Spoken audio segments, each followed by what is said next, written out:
2009 Jeep Wrangler, the 3.8. This is going to be the same for pretty much anything that has a 3.8. Cam position sensor looks like this, and it goes right. It goes in this hole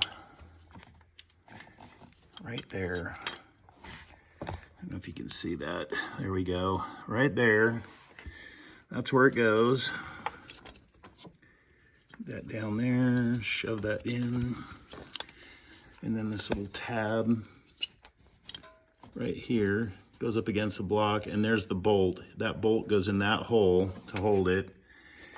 And then this wire just plugs in. See if I can do this one-handed. The engine's hot, so it's kind of burning me. But there we go. So that's plugged in, and I'm going to put this bolt in, but I need both hands. And that's the cam position sensor on a 3.8.